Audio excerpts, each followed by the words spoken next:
Hello everyone, আমি তন্ময়। আশা করি আপনারা সবাই ভালো আছেন। আর ভিডিওর থাম্বনেল দেখে আপনারা অবশ্যই বুঝে গেছেন যে আজকের ভিডিওটা প্রধানত কোন বিষয়ে হতে যাচ্ছে।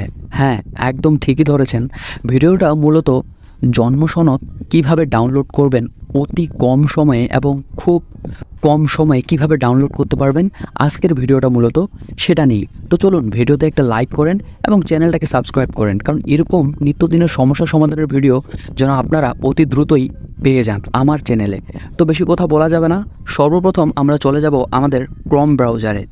ক্রোম ব্রাউজারে গিয়ে আপনারা এখানে একটা লেখা দেখতে পাচ্ছেন যে bdrisk.gov.bd। এই লেখাটা আপনারা আপনাদের যে ক্রোম ব্রাউজারে আছে সেখানে পেস্ট করবেন।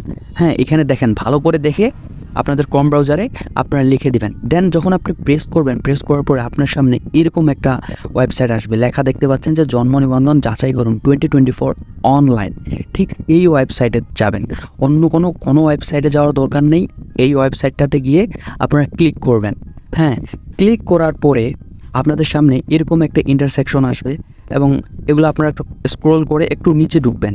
একটু স্ক্রোল করে যাওয়ার পরে হ্যাঁ, একটু অপেক্ষা করতে হবে। এই যে এখানে একটা লেখা দেখতে পাচ্ছেন, এই যে নীল আবরণ দিয়ে একটা যে লেখা, এইখানে আপনারা ক্লিক করবেন। এইখানে ক্লিক করার পরে এবার দেখতে পাচ্ছেন যে মেইন বিষয়টা আসলে চলে এসেছে।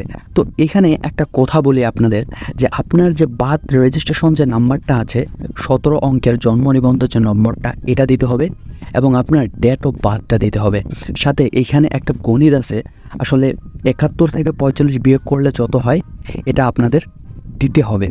তো সাথে আরেকটা কথা বলে নেই, যে আপনারা যারা এই সমস্যাটা নিয়ে অনেক দিন ধরে আছেন, যেমন আপনি যদি কোনো একটা দোকানে যান এবং আপনি যদি বলেন যে ভাই আমার এটা একটু পিডিএফ ফাইল বাইর করে দেন, সেখানে দেখা যাবে যে আপনার অনেক টাকা নেয় এবং উপজেলায় গেলে আপনাকে অনেক হয়রানির শিকার হতে হয়। তো ইউনিয়ন তথ্য অফিসে গেলেও আপনাকে অনেক হয়রানির শিকার হতে হয়, হয়তো বা আপনি পান, কিন্তু আপনাকে অনেক হয়রানির শিকার হতে হয়। আজকের ভিডিওটা আপনারা একদম সম্পূর্ণভাবে ভাই দেখবেন, আশা করি আপনাদের কোনো রকমের সমস্যা হবে না। তো চলুন আপনাদের যে যার বার্থ রেজিস্ট্রেশন নাম্বারটা সেটা দিয়ে দিই। তো দেখতে পাচ্ছেন যে আমাদের সামনে ঠিক আমাদের যে কাঙ্ক্ষিত যে বার্থ রেজিস্ট্রেশন নাম্বারটা সেটা চলে এসেছে। এখন আসলে প্রশ্ন হলো যে এই রেজিস্ট্রেশন নাম্বারটা আমরা কিভাবে পিডিএফ ফাইল আকারে ডাউনলোড করব।